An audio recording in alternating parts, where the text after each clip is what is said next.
Vocês conhecem uma mulher que aparece na Bíblia chamada Febe? Febe. Não é febre, Febe. Já ouviu falar dela? Ela foi muito importante. Conhece, pastor? Você conhece? Então vamos ler sobre ela lá em Romanos 16. Carta de Romanos, carta de Paulo aos Romanos, né? Capítulo 16. Eu pesquisei sobre ela, né? Achei curioso. Ela aparece em 2 versículos aqui apenas, mas tem uma história muito legal. Acho que você falou dessa mulher no concurso que você fez. Eu falei? Não lembro. Não, acho que foi sobre tifrena e tifrosa. Trifosa Febe e trifosa. A Febe é outra. Febe é outra. Mas assim, em Romanos 16, vou ler o versículo 1 e 2. Diz assim: recomendo-vos, pois, Febe, nossa irmã, a qual é serva na igreja que está em Cencreia, para que a recebais no Senhor, como convém aos santos, e a ajudeis em qualquer coisa que de vós necessitar, porque tenho hospedado a muitos, como também a mim mesmo. Aí eu vi esse negócio da Febe, eu falei, nossa, o que será que é essa? Aí eu fui pesquisar a respeito dela e descobri uma opção de coisa, inclusive que ela era diaconisa ou diácona. Tem algumas livros que aparecem, né? Aquele caso que fala que ela era serva na igreja de Cencreia. Tem umas livros que falam que ela era diaconisa ou diácona, né? Tem algum lugar que fala diácona. Então ela era diácona, né? Paulo chama ela assim. E pelo que dá a entender, ela era tinha um papel de liderança. Como diaconisa ou diácona, ela tinha liderança e possivelmente ela cuidava de pobres, de viúvos, de necessitados, doentes, né? Era uma mulher de recursos, dá a entender isso, né? Porque ela recebia as pessoas na casa dela, hospedava, né? Então ela provavelmente tinha recursos. E era uma pessoa hospitaleira, né? Porque ela recebeu inclusive Paulo, quando ele foi para lá, né? E uma coisa interessante, ela viajou para Roma e Paulo pediu para que ela levasse a carta aos romanos. Então ela que levou a carta. Possivelmente isso foi uma tarefa de risco, porque a mulher não viajava, não andava assim, né? E eles estavam perseguindo na época, certo? Então provavelmente ela teve que passar por alguns riscos para isso, certo? Outra coisa, ela é uma mulher de responsabilidade, de autoridade, e o fato dela ele ter mencionado ela, isso é muito importante. No Novo Testamento não aparecem muitas mulheres, né? Como liderança, como alguém importante. Então isso quer dizer que ela era bastante importante nesse Apareceu um pouco as mulheres, mas as mulheres, era nem no tempo de hoje, elas eram usadas para ficar à frente do trabalho dos lares. Aqui ela ia na casa da presidiária para fazer tudo, dirigir tudo. Sim. Até a Trifênia Trifosa, né, que ele menciona também, provavelmente eram mulheres que trabalhavam muito e eram muito importantes para a obra. Né? Senão, que nem hoje, nós não teríamos. Se ela não tivesse arriscado para levar a carta, ficou registrado que hoje é uma das mais importantes do Novo Testamento, né? Para o Evangelho, né? Ter chegado até nós, né? Foi muito importante. Ela é uma das cartas muito importantes. Então, queria falar dessa importância da fé. Às vezes a gente não dá muita importância para algumas coisas que são mencionadas na Bíblia e fazem toda a diferença, né? Por que eu falei da fé hoje? Porque lembra que eu falei que eu queria propor para os irmãos, né, as irmãs, para a gente ler a Bíblia esse ano todo? Eu pedi para o Cléber imprimir a tabela e esqueceu, mas ele traz à noite, tá? Então, a gente conhece muita coisa lendo a Bíblia. Nesse ano, assim, né,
vir retirar A cachorra a cachorra. essa madrugada e ela ligou lá para eles buscarem. E parece que eles vêm até às 10 horas. Então ela Morreu. Ela estava no velório. Ontem no culto, a gente chegou a falar da cachorra. Ela estava gostando. Ela Então, foi isso. Mas ontem à noite ela falou de vida, a gente combinou. Aí agora de manhã ela falou que ela estava esperando a funerária, né? Funerária vir retirar. Vamos lá em salas, para quem quiser. Vamos lá?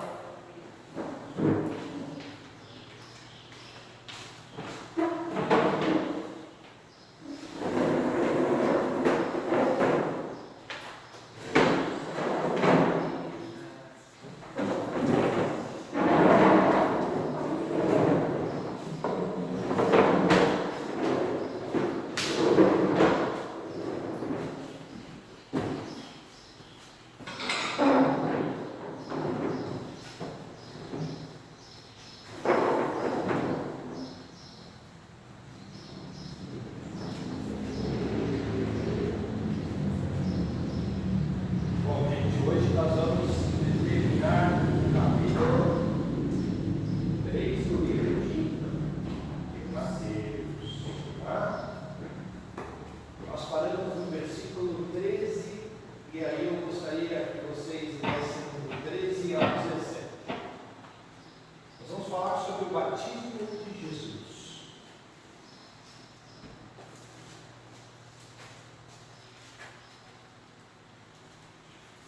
Eu vou começar lendo esse trecho, tá bom? Então Jesus veio a Galiléia, ao Jordão, para receber a imersão de João. João, porém, tentou impedi-lo. Você vem até mim? Eu preciso ser batizado por você. Entretanto, Jesus lhe disse: deixe assim por enquanto, porque devemos realizar tudo o que a justiça exige. Então João concordou. Assim que Jesus foi batizado, saiu da água. Naquele momento, o céu se abriu, e ele viu o Espírito de Deus descendo sobre si como uma pomba. E uma voz do céu disse: este é meu filho, a quem eu amo. Tenho muito prazer nele. Todos nós já ouvimos falar sobre a história do batismo de João, já? O batismo de Jesus, já? Tem quadros pintados do Espírito Santo descendo como pomba e tudo mais e tal. Mas o que é importante a gente ver nesse texto? Primeiro, Jesus vai até o Jordão. É isso que fala aí no versículo 13, não é? Jesus desceu até o Jordão. Foi até a Galiléia para ser batizado por João. Chegando lá, o que João fala para ele?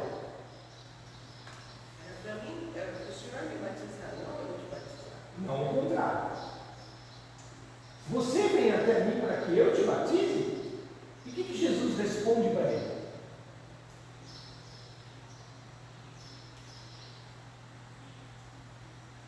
Versículo 15. Deixa-me responder. E Jesus lhe respondeu: deixe por enquanto, porque assim nos convinha cumprir a sua toda a justiça. Então João consentiu. Deixe-me a minha cumprir toda a justiça. Por quê? Porque isso já tinha sido determinado que Jesus viria como homem e passaria por todos os procedimentos como homem. Sentiria as dores de um homem, sentiria as necessidades de um homem, como um ser humano. Então, por isso que Jesus fala que se cumpra a justiça. Qual é a justiça? A justiça de Deus. Porque a humanidade tinha entrado num esquema assim, mas ele é Deus. Deus é Deus, nós somos nós, e aí se esqueceu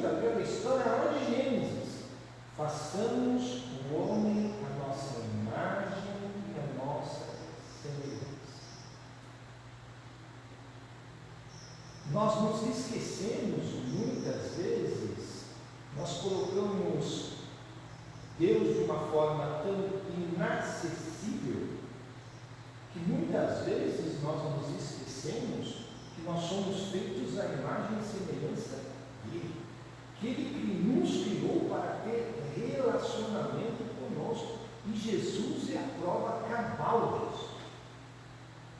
Jesus é a materialização disso, é a Deus mostrando para a humanidade: olha, eu quero ter relacionamento com vocês tão profundo e tão prova disso que eu estou mandando meu filho para viver com vocês, para sentir as mesmas coisas que vocês. Por isso era necessário que Jesus passasse pelos mesmos ritos. Jesus foi circuncidado ao 8º dia de nascimento. Passou pelo aquilo que o judeu chama de bar mitzvah. Por isso que quando nós vemos Jesus aos 12 anos, lá no templo, debatendo a palavra com os anciões, com os sacerdotes. Por quê? Porque aos 12 anos o homem é levado até o templo, para que lá, a partir daquele momento, é feito um ritual, e a partir daquele momento ele ganha o direito de poder ler a Torá dentro da sinagoga. Isso é feito até hoje. É um ritual chamado de bar mitzvah hoje. Jesus passou pelas mesmas coisas e por isso era necessário que ele passasse pelo batismo. Por quê? Porque era um ritual que acontecia. Por isso que Jesus fala: olha, para quê? Para que a justiça de Deus se cumpra. E teria que ser João Batista. Porque ele poderia passar pelo batismo sobre qualquer um. Mas por que na justiça? Porque Isaías faz: a voz que clama ao deserto vai preparar o caminho. E nós vemos através da Bíblia que a partir desse momento Jesus começa o seu ministério na terra. Só a partir desse momento. Só depois de ter passado pelo batismo de João que Jesus vai. Por quê? Por que só depois do batismo? O que as irmãs acham?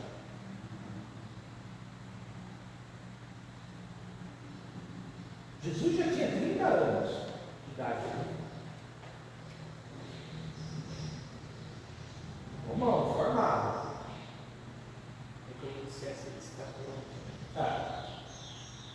Porque teve um outro detalhe aí. Qual o outro detalhe que acontece aí? Dê para nós aí, sabe? Do versículo 15 em diante. Jesus, porém, respondendo, disse-lhe: deixa por agora, porque assim nos convém cumprir toda a justiça. Então ele o permitiu. E sendo Jesus batizado, saiu logo da água. E eis que se lhe abriram os céus, e viu o Espírito de Deus descendo como pomba e vindo sobre ele. E eis que uma voz dos céus dizia: este é o meu filho amado, em quem me comprazo. O selo do Espírito Santo. E é o único texto na Bíblia, de toda a Bíblia, que nós vemos a Trindade se manifestando no mesmo momento. Estavam presentes Deus Pai, Filho e Espírito Santo. Você pode ver a Bíblia de cabo a rabo.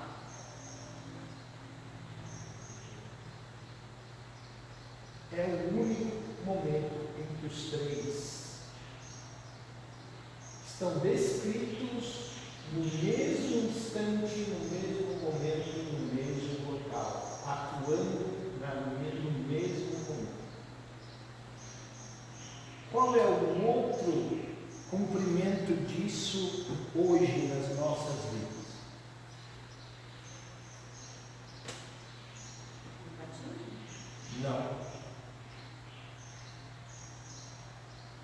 Você quer ver um outro momento onde a Trindade está agindo presente e constantemente? Sara, faz favor para mim, pega aquele espelho lá, do lado do vaso.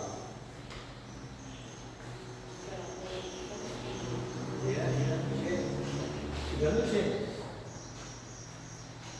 Porque em Gênesis a gente coloca assim, façamos. Mas no ato do batismo de Jesus Deus Pai se manifestando através da fala, o Espírito Santo se manifestando através da pomba e Jesus estando lá saindo das águas. Sara, olha aqui no espelho. O que você está vendo aí? Eu. Dona Hilda? Pastor? Eu. Se eu estar olhando para vocês e assim falar assim, Sara, eu estou vendo aqui Deus Pai, Deus Filho e Espírito Santo através de você. Os três. Em você. Dona Hilda, a mesma coisa. Mesmo com tanto Viu? pecado? Ué? Eu estou respondendo um negócio aqui que eu achei que eu assim. Então, assim, você quer conhecer a Trindade? Aqui. Olha no espelho. Imagem e semelhança. Imagem e semelhança. Façamos. E os três estão dentro de você.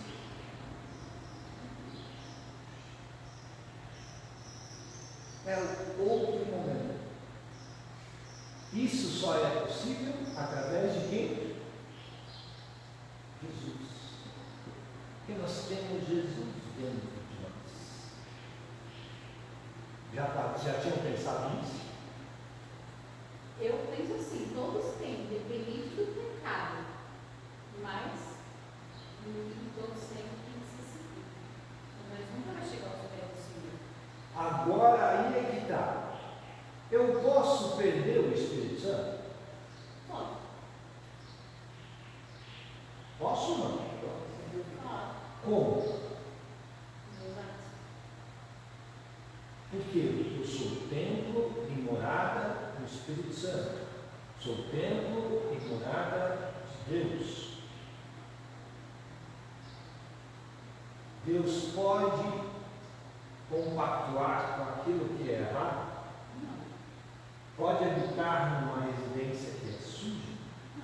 Por isso que nós devemos tomar conta das nossas vidas, porque nós somos templo do Espírito Santo. Templo. Eu falo bastante. O Espírito Santo habita em vós. E a mesma coisa aqui é um templo, não é? Se você chegasse aqui e visse o local todo sujo, todo bagunçado, você ia gostar? Não ia se sentir mal se você chegasse aqui e aqui tivesse mal cheiroso? Você ia se sentir bem? Ia permanecer aqui? Não. O Espírito Santo é a mesma coisa. Os nossos corpos são os templos do Espírito Santo. Por isso nós precisamos tomar cuidado com isso. Isso é tão interessante que assim, Deus quando forma o homem, quando ele forma Adão, ele diz a seguinte coisa: pegamos o pó da terra, moldaram Adão, fizeram uma escultura do homem de como nós nos conhecemos hoje. E a palavra diz que Deus soprou sobre as narinas daquela estátua o espírito de vida dele. Aquela estátua se tornou carne e o sopro de vida se uniu àquela estátua e o homem passou a ser alma vivente.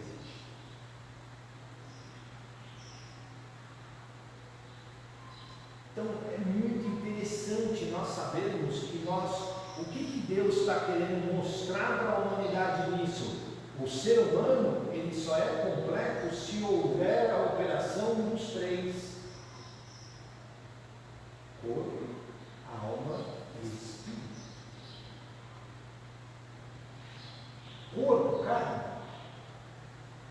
Trindade representada por Jesus. Alma, os nossos sentimentos, as nossas memórias, as nossas emoções, o nosso caráter.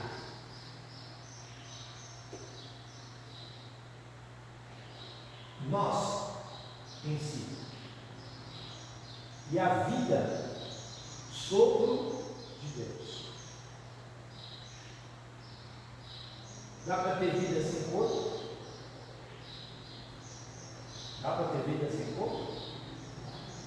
Dá para ter vida sem os sentimentos, sem as emoções? Sabe como eu provo isso, sabe? A pessoa quando está em coma no hospital, o corpo está lá, está sendo mantido vivo, não está? Está ou não está? Através de máquinas, ligado no soro e tudo mais, está lá, está vivo. O coração continua batendo e tudo mais e tal. Ou seja, o espírito de vida permanece no corpo. A única coisa que está faltando é o quê? Para funcionar. A pessoa, quando está em coma, ela está desacordada. E muitas vezes os médicos mantêm isso. Para quê? Para que o corpo tenha tempo de se recuperar. Por isso que às vezes vocês olham na televisão e vê lá assim, a pessoa está sendo mantida em coma induzido. Eu já fui mantido em coma induzido por 3 dias no hospital. Eu era tão calminho quando criança que eu sofri um acidente uma vez que eu precisei ser mantido em coma induzido por 3 dias. Para que meu cérebro se regenerasse, se recuperasse de uma pancada. Eu simplesmente afundei a porta de uma oficina com a cabeça. Entrei dentro dele assim e afundei a porta. E as pessoas têm medo do coma, né? Tá? Então é um processo de recuperação. O que estava faltando eram os sentimentos, E a a verdade, vivência, o coma é a um descanso. consciência da pessoa. Quando induz é para a pessoa descansar, sair Não, na descansar. verdade é para que o cérebro desacelere. O nosso cérebro é o membro que mais consome energia do nosso corpo. Por quê? Porque é ele que comanda todo o resto. Por isso que fala que quando a vida se esvai é quando acontece o quê? Cérebro para. A morte cerebral. Ou seja, o órgão que comanda a sua alma morreu. Deu para entender? A Trindade? Explicar a Trindade mais ou menos assim: um não vive sem o outro. É uma coisa só.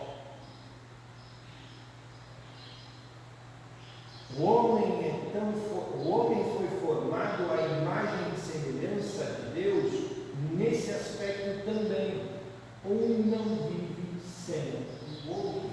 O homem só é completo quando ele é corpo, alma e espírito. Não dá para ter o homem sem a alma. Não dá para ter o homem sem o corpo. Não dá para ter o homem sem um sopro de vida de Deus. Kleber, quando morre, o que acontece? O corpo é pó, e ao pó, pó. O espírito de vida foi dado por Deus, e a Deus é pó. E a alma? Mas quando o espírito de alma não vive. Morre junto com o corpo? O que vai ser julgado? A alma. Mas qual a diferença do espírito e a alma? Espírito é vida e a Deus retorna. Tudo bem? Certo? A consciências, a nossa vivência, aquilo que nós vivemos, aquilo que nós experimentamos, aquilo que somos, aquilo que foi a nossa história, aquilo que é o nosso caráter. As pessoas falam assim, a alma distância, o espírito distância, para mim é tudo a mesma coisa. Não, o espírito pertence a Deus e a Deus torna, é vida. Lembra que eu falei? Um não vive sem o outro. O corpo morreu, foi para o pó. O espírito, a vida se esvaiu com a morte do corpo. Então o espírito volta para quem? Para Deus, porque Ele é eterno. E a alma? Espera. Ela que descansa. Ela fica aguardando o quê? Aquilo que nós lemos no livro de Daniel. O julgamento. Se Jesus fala, o que vale o homem ganhar um deles E perder a sua alma. Ou seja, ele pode ter feito e acontecido aqui enquanto estava habitando no corpo. O corpo morreu, acabou aquela história. E aspas, porque a alma está descansando e um dia ela vai ser julgada. E o crente, ele tem grande alegria aguardando o dia de julgamento. Porque nós temos certeza da nossa salvação. Como não? É fé. Você falou que de dois, um vai e o outro fica, independente disso daí. Mas uma coisa é certa, mesmo os que ficarem após a morte também enfrentarão o julgamento. O julgamento é para todos. Todos. Sem exceção. Todos. Lúcifer vai ser julgado. A diferença é que o julgamento dele, ele já sabe o resultado. Nós não sabemos o resultado do nosso julgamento. Eu tenho certeza da minha salvação pela fé. Tudo bem? Tá certo? Porque quem me garante isso? Jesus. Desde que a minha alma tenha consciência que é necessário confessar os meus pecados, é necessário haver arrependimento, é necessário haver mudança de vida, mudança de atitude, mudança nos meus pensamentos. A partir do momento que eu cumpro aquilo que a palavra me diz que eu tenho que fazer para alcançar a minha salvação, eu posso ter certeza dela. Bem? Isso é fé. Como diz, pela fé viveremos. Pela fé viveremos. Nessa certeza eu vivo. Nessa certeza eu procuro manter os meus atos. É essa certeza que me dá um norte, uma direção para poder continuar firme nessa caminhada. Deu para entender? Bem? Então, essa mudança aí, que segura a pregação de João. arrependei-vos. O arrependimento é a coisa mais forte do cristão. Vocês lembram no domingo passado que eu falei sobre arrependimento? O que é o arrependimento? O que significa a palavra arrependimento? Não, que eu e a Sara estavam lá fora. É uma mudança radical. Das coisas que fazem não é fazer não. Ele até falou da metanoia, né? Noia. Arrependimento vem de metanoia. Noia. Ah, é verdade. Pensamento. É mudança de atitude.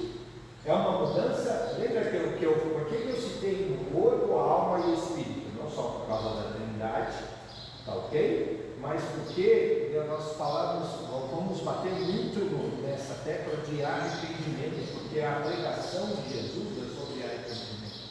E Mateus fala muito sobre a pregação de Jesus.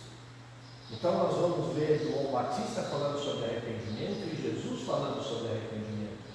Porque é mudança de pensamento. E pensamento nós estamos falando de mudança de alma. Paulo também.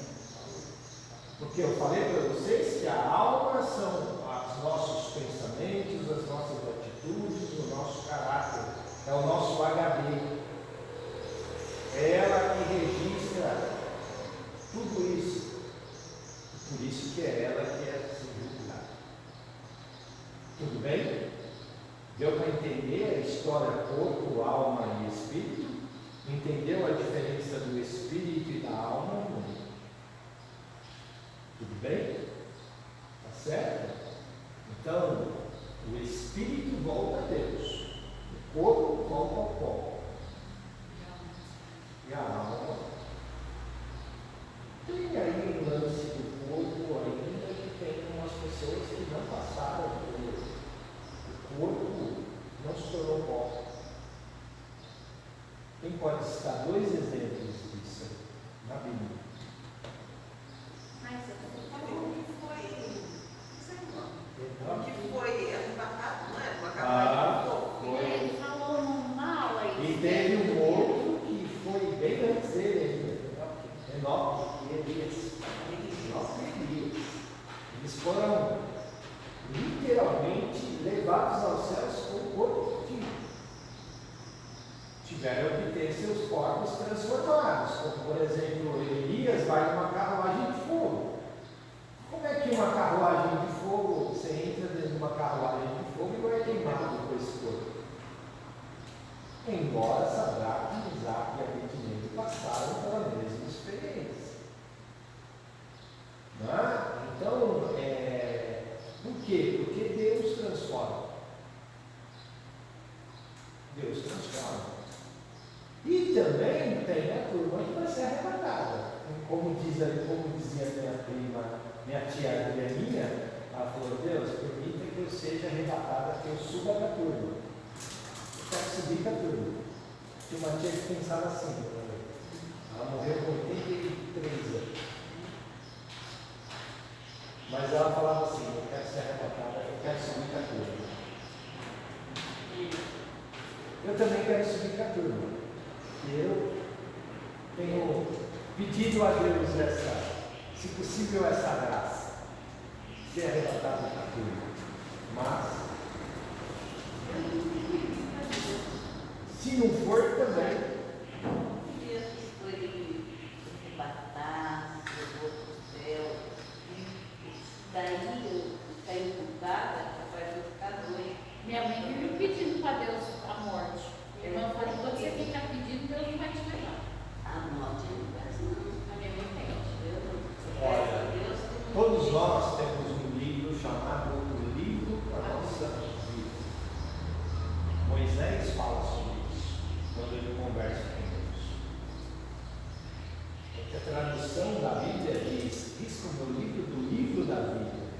Quando na verdade a tradução correta é: risca o meu nome do livro da minha. Então todos nós temos um livro da vida, que é aquele livro que em Apocalipse diz que os livros são entregues a Jesus.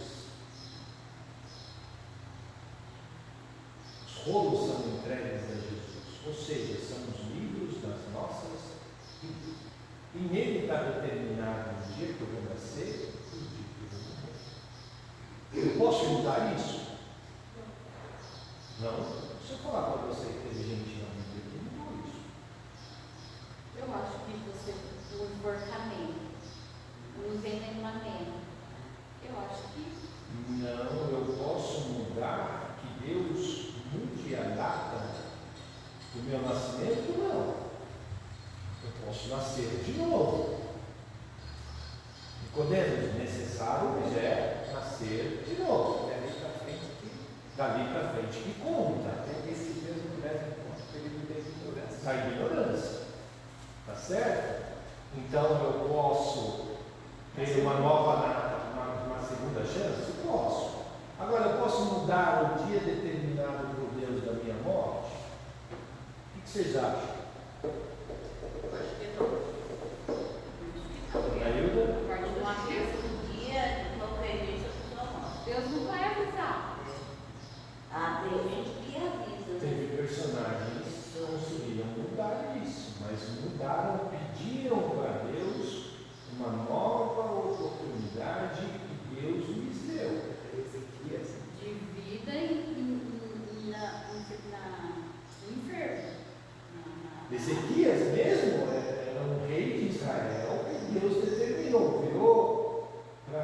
Samuel, não. Ezequias era Jeremias? Isaías, né? Deus vira para Isaías e diz: Isaías, vai lá e fala para Ezequias colocar a casa dele em ordem, porque a minha ele vai morrer. Aí Ezequias vira do lado e diz assim: Deus, Eu vou ficar para ele, né? chora, fala: Deus, eu ainda quero fazer algumas coisas. E ele ainda fala para Deus: lembra que eu sempre fui fiel, lembra que eu fiz as coisas. Deus mudou. Deus mudou. Deus chega para Moisés, vira e fala assim: Moisés, desce lá que eu vou exterminar o povo.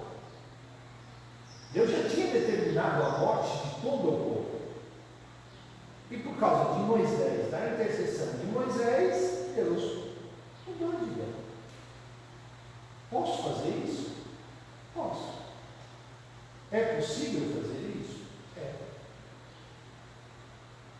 Mas eu posso pedir isso para Deus?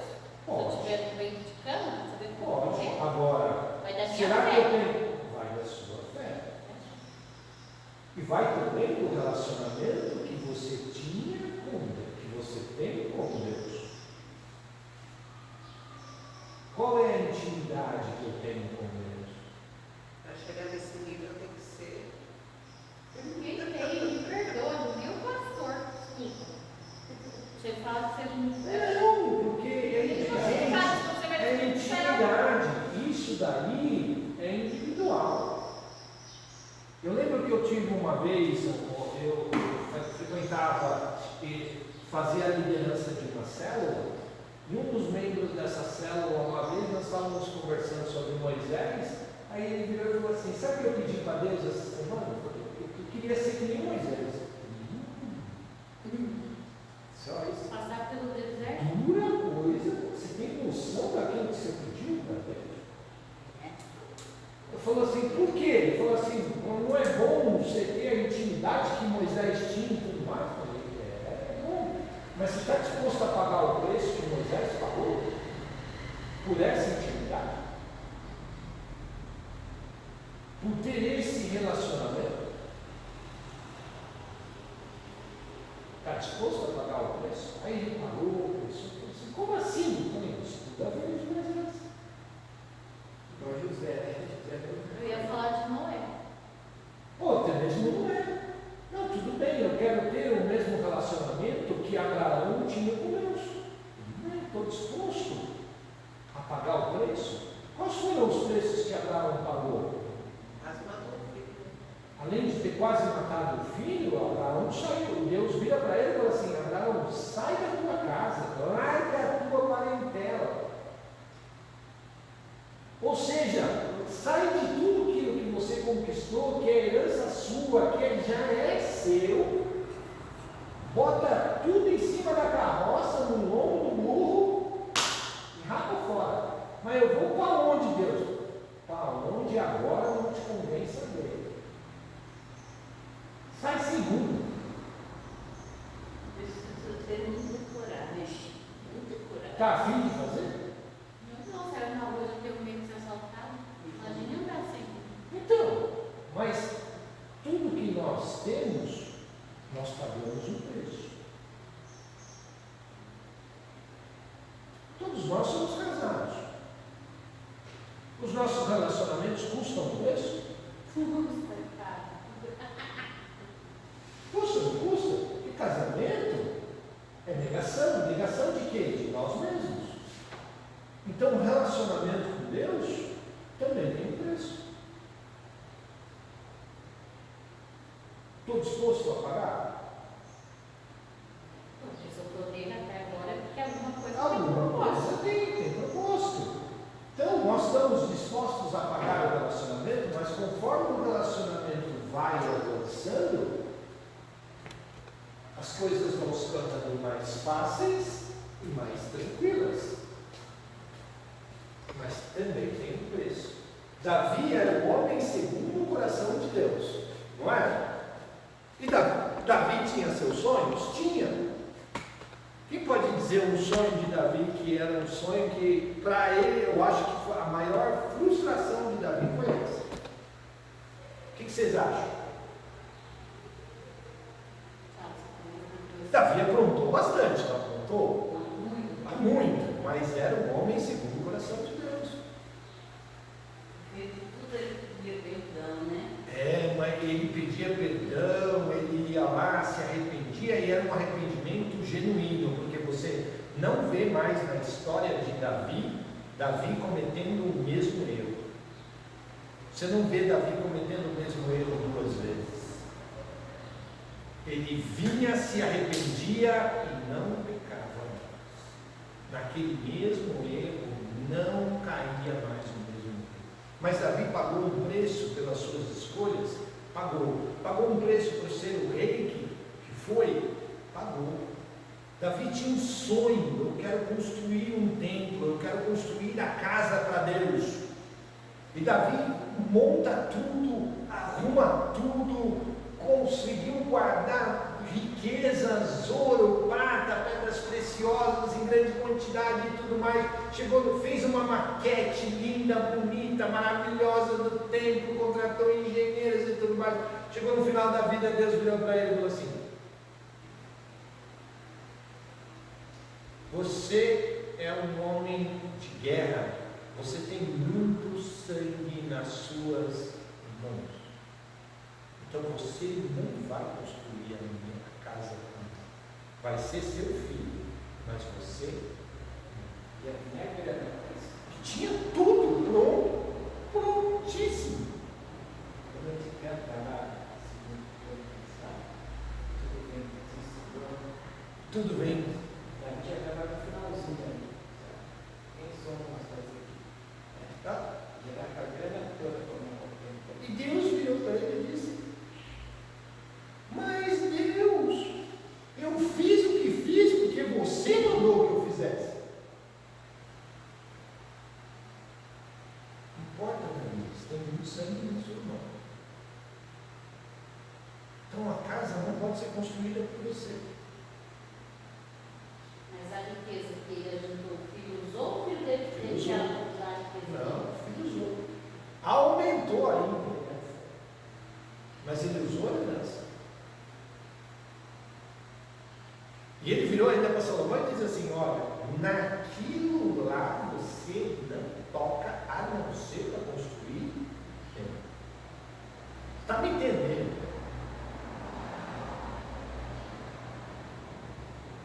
Mas foi uma frustração. Moisés. Aí até comentei com o rapaz, falei assim: você quer ser como Moisés? Moisés, até brinquei com ele, né? Foi preparado, viveu 40 anos. Ele: ó, você está preparado para ter o tempo de espera que Moisés teve? Não, por quê? Ele falou assim: 40 anos, sendo criado como príncipe do Egito.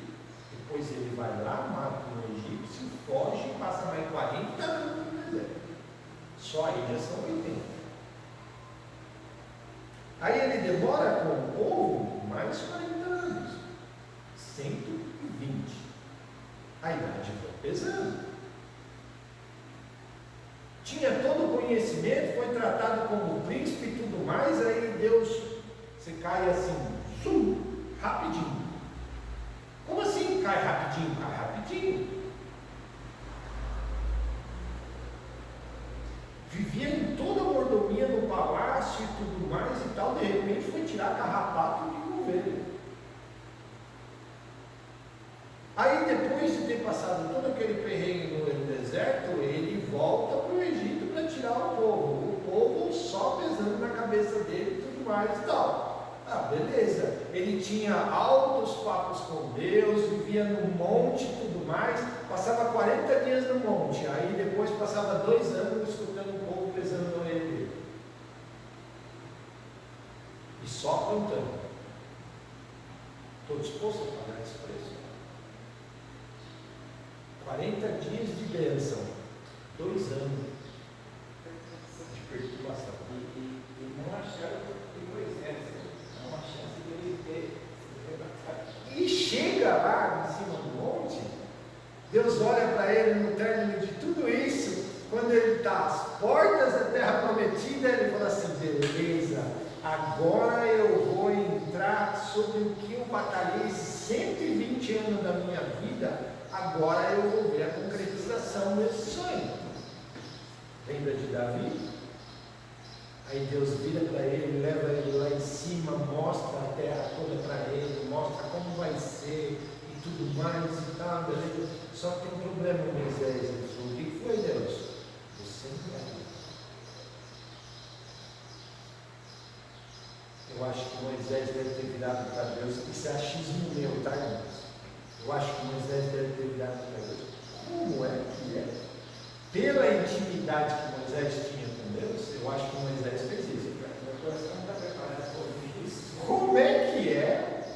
Você está falando que eu passei 120 anos aguentando tudo isso ali, só tomando na cabeça, levando esse povo nas costas, e agora eu não vou entrar. Dá para você me explicar direitinho como é que vai ser? O porquê? O porquê? Porque agora eu estou muito pé da vida. Mas é assim mesmo. Eu imagino Moisés na cadeira de balanço, conversando com Deus, assim, romanticamente. Indignado. Ele estava indignado. Ou seria a atitude de qualquer um de nós. Só que lembrando que Moisés tinha um relacionamento com Deus. Moisés tinha intimidade com Deus. Moisés tinha a condição de conversar com Deus dessa forma. Da mesma forma, Abraão. Deus vinha e se materializava em forma corpórea para conversar com Abraão. A ponto de Abraão preparar comida para Deus. Comerem sentados no mesmo chão, embaixo da mesma tenda. E aí Deus vira para Abraão e fala assim: Abraão, sacrifica seu filho para mim. Como é que você acha que Abraão respondeu para Deus? Falou? Quem sabe Abraão falou isso? Não viu? Como é que é? Você me prometeu, fiz o que você pediu, demorou para chuchu, e agora você pede para que eu mate ele? Como é que é isso? Essa não seria a reação que nós tomaríamos? Seria. Mas para isso, esses homens precisavam ter intimidade com Deus. Tinham o Espírito Santo agindo neles. Por isso que eles tinham essa intimidade com Deus. Como é que você pode afirmar isso, Kleber? Através de Jesus na cruz. Que Jesus olha na cruz e fala assim: Deus, por que me abandonaste? Deus meu, por que me abandonaste? Essa é a dor. Quando vê Abraão, é bom entender isso.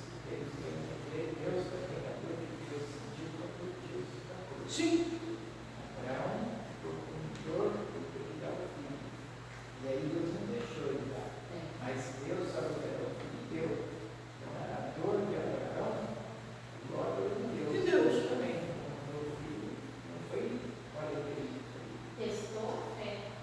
Mas aí também você olha e pensa, olhando pelo lado de Deus, como é que eu também já me pego pensando muitas vezes, como é que Deus deve se sentir muitas vezes pelas minhas atitudes? o reconhecimento, né? Sim, como é que Deus deve? Ouviu? Não vale a pena. Não vale a pena. Quando ele olha a humanidade, Mas ele já sabia que ia ser. tudo bem, ele já sabia, mas ele não tem sentimentos? Tem. Tem frustrações? Tem. Imagem e semelhança. Então, os mesmos sentimentos que eu tenho, Deus também tem. As mesmas frustrações que eu sinto, Deus também sente. Imagem e semelhança. Via de mão dupla. Tudo bem? Tá certo?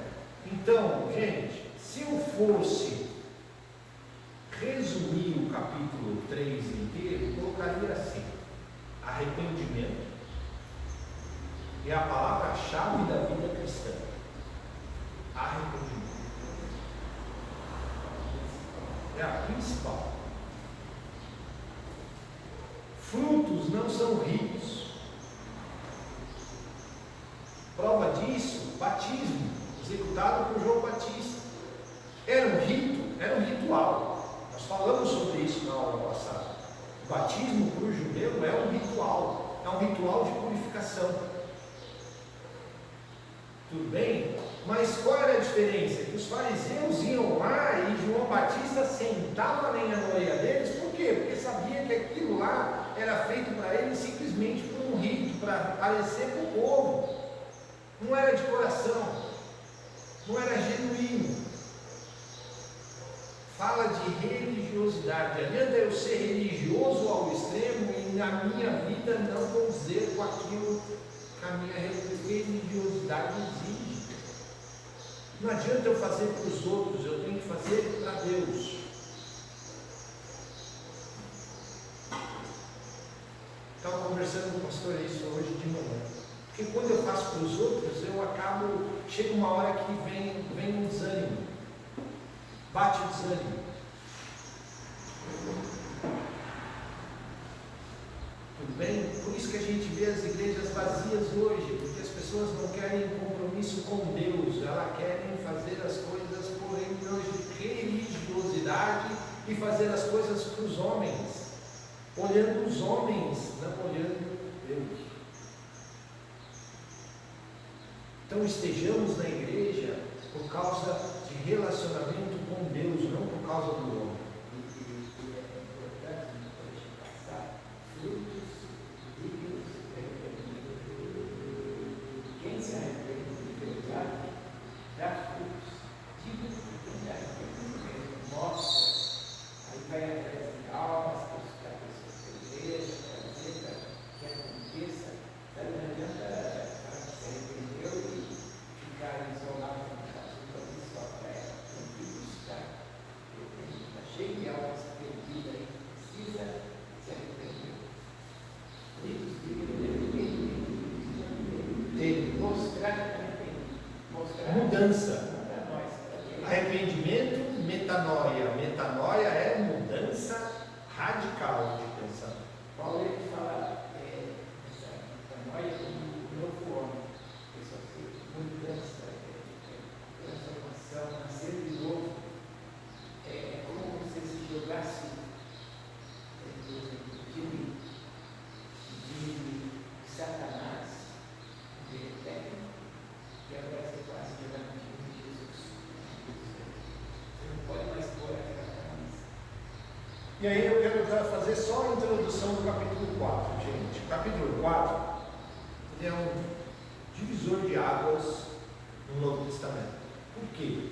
Porque ele começa, logo que Jesus é batizado, ele é levado para onde? Para ser acabou de passar por uma experiência tremenda, onde o céu se abre e desce o Espírito Santo na forma de uma pomba sobre ele. Deus fala e a fala é audível, porque outras pessoas também ouvem e relatam isso. Esse é meu filho amado, em quem eu me comprazo, em quem eu tenho prazer. E aí Jesus é levado para o deserto para ser tentado. Lembra da história de Moisés? Saiu da bênção e cai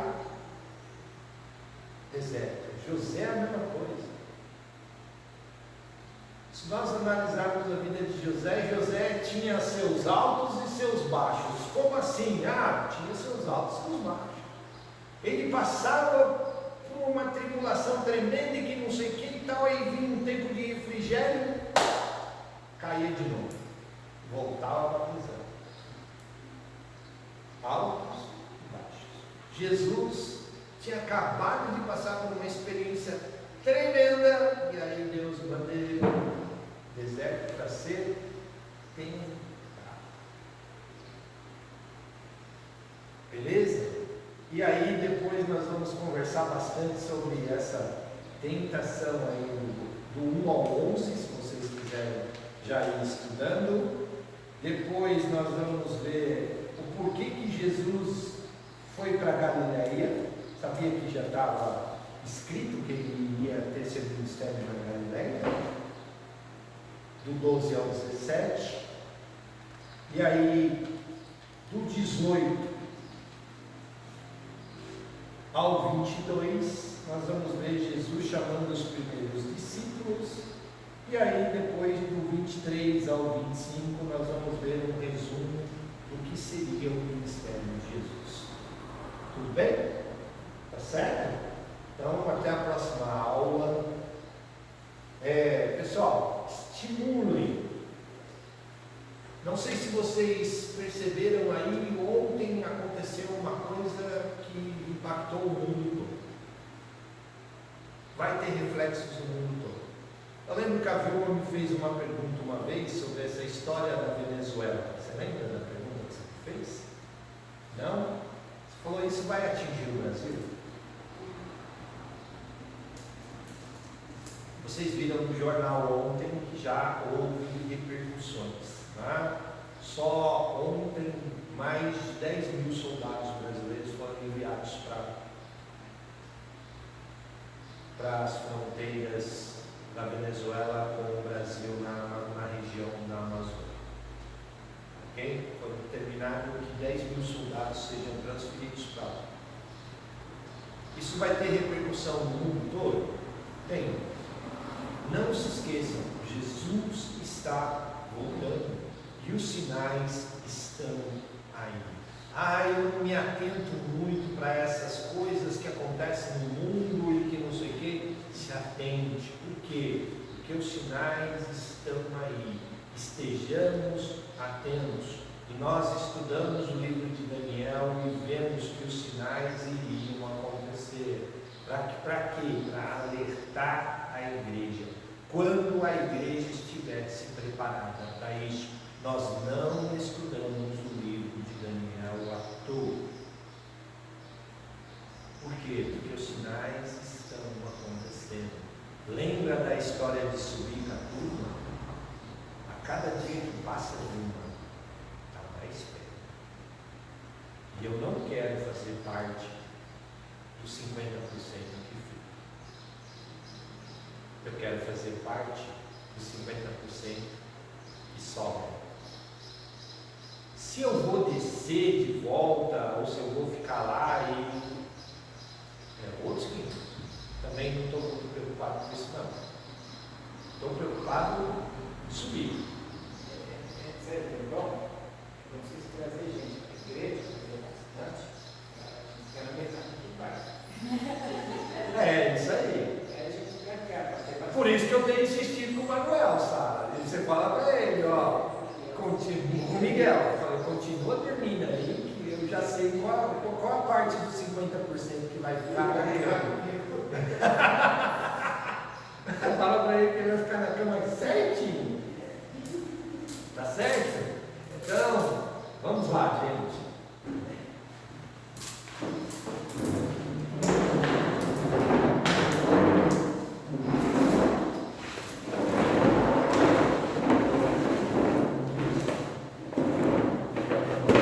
Guerras e anúncios de guerra, perto e longe.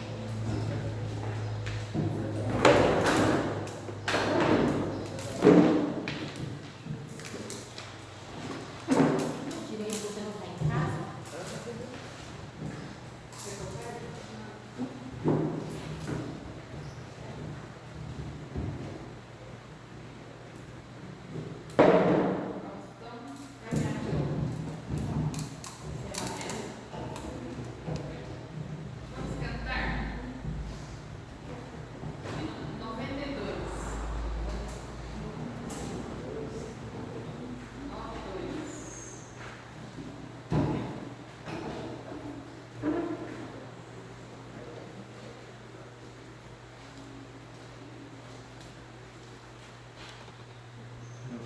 92.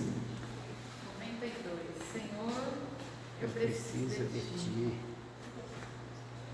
Vinha da minha mãe. É.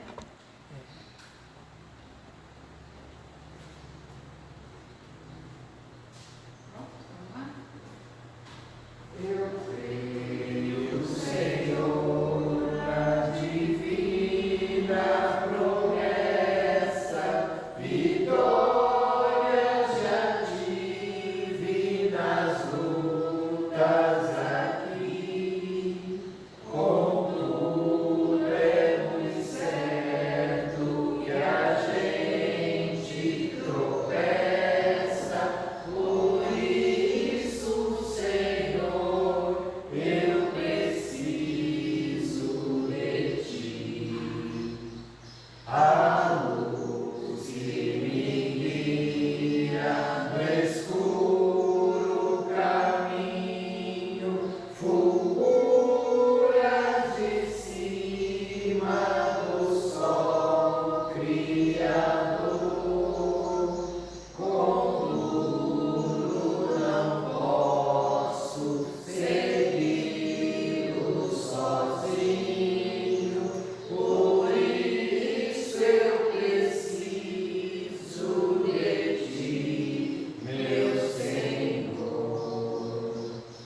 Bem sei que nas preces eu posso buscar-te, jamais essa bênção da vida eu descrevi. Contudo, é possível que eu dela me aparte, por isso, Senhor, eu preciso de ti. Esforços a terra, precário destino, empenho dos homens, riqueza, o que for, não valem a bênção do reino divino. Por isso eu preciso de ti, meu Senhor. Amém. Pastor, tem avisos? Avisos? Sim, vamos começar pelo começo. Olha, eu gostaria de um esforço, quem puder estar à noite. Hoje o pastor Enoque vai se despedir de nós, tá? Ele já vai dar ceia, né? Ele vai para a igreja, vai ser férias, em fevereiro ele já não está mais conosco. Pelo Rubens Fajar, lá na Central, a gente vai estar sobre a orientação dele. Orar pelo novo pastor, que está chegando, né? E ainda ontem, falando na casa da Rosinei, eu li o texto de João, não sei quem assistiu o texto da Rosinei, mas a irmã que está conosco, quando Jesus é necessário que ele passe por Samaria, né? Eu só ia até ali, eu não li mais sobre essa Samaritana, mas o Enoque, assim, foi necessário que ele passasse por Jundiaí, para que a gente aprenda as coisas. Eu já passei por aqui, assim, muita vez que estou passando, foi necessário eu passar de novo por Jundiaí, né? Então, para a gente crescer no Senhor. Então, a gente vai saudar ele hoje. O seu irmão vai se despedir, vai dar a Santa Ceia, e vai se despedir de nós. Nós vamos ter um bolinho aí, um lanche, né? E desejar que ele vá com a presença de Deus, né? Que Deus esteja com ele lá também. Esse é o dado que eu queria dizer mais importante. E queria fazer um concerto, quando a gente, eu também já resolveu ficar. E eu peço a misericórdia de Deus para não ficar, porque é só pela misericórdia dele que eu não vou ficar mesmo, porque eu sou um grande pecador. Então, pela misericórdia de Deus, eu tenho que estar sempre suplicando a misericórdia e deve ser transformado. Sou de carne, tenho pecados e erro bastante, mas é pela misericórdia de Deus, né? Porque ele está em 50% vou subir. Né? Eu já falei de um sonho que eu tive, acho que eu já contei para vocês, das ovelhas e dos bodes. E eu estava na fila das ovelhas. Pela misericórdia do Senhor, eu ainda me senti muito. Falei, cara, eu estou aqui nessa fila, tem gente da minha fila dos bodes, tá? Parente meu, eu estou aqui. E pela misericórdia do Senhor, eu estava naquela fila no sonho. Também que eu acordei, eu não tenho como de começar a ajudar aquelas pessoas que estão na fila para me passar. Então, eu queria deixar essa ressalva, porque eu sou frágil, eu preciso das orações, e eu estou firme até hoje em cima das orações, senão eu tenho certeza que eu não tenho. Tá? E hoje, então, às 17 horas, estaremos aqui, acho que é só isso. Se tiver alguma coisa, esse ano mês não tem bazar em fevereiro, então, só fevereiro tem esse. Mês de férias, né? É mês de férias. Nós não, semana que vem. É verdade. Semana que vem eu e o Cleber não estaremos. Nós vamos tirar uns dias de férias. Só semana que vem? Só semana que vem. Pode. Pode? Eu acho que eu também não vou estar. Só Férias também. é uma semana. Viajar. Poucos dias nós vamos pegar o fim de semana aí, né? Então, nós estaremos. Vocês se comportaram muito bem em 2025. Oi? Vocês se comportaram muito bem em 2025. Podem virar. Ah, obrigada, pastora. Deus seja louvado. Nós também somos pecadores, né? Como você falou. Com certeza, né? A gente tem que se cuidar para estar 50% ali. Sem dúvida. Vamos encher essa igreja para ter bastante gente para explicar o que vai ser. Isso. Vamos fazer uma disputa aí, machucando. Encher a igreja. Amém. Então é isso, né? As mulheres também voltam. A gente vê se voltamos no final De de janeiro. Ia chamar as crianças, né? Hoje nós estudamos a parábola do bom samaritano. Legal. E a mim vai ler um versículo aí, quem vai? A Nicole vem com toda a coragem, que ela é uma mulher corajosa.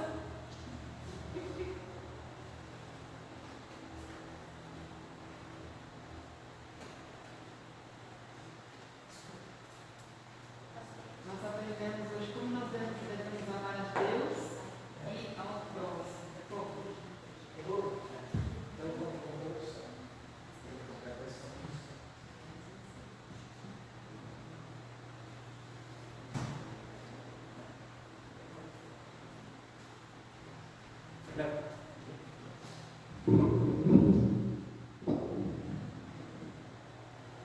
Tá alto. Levanta os bracinhos assim. Dá uma ajudinha aí. Força. Respondendo, ele disse: Amarás ao Senhor teu Deus de todo o teu coração, de toda a tua alma e de todas as tuas forças, e de todo o teu entendimento, e ao teu próximo como a ti mesmo. Amém.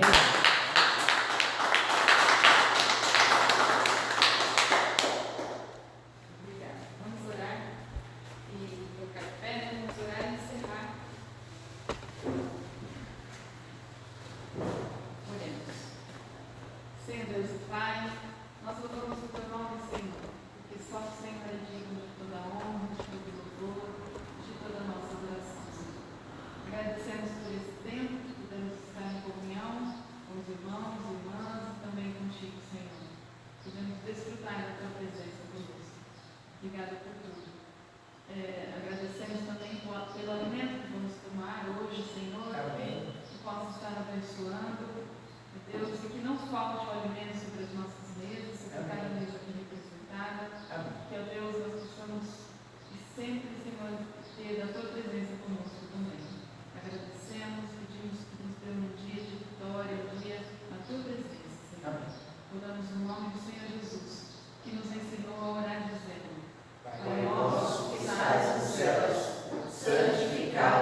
livra-nos do mal, pois teu é o reino, o poder e a glória para sempre.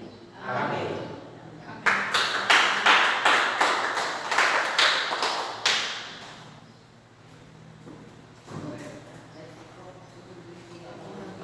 Vocês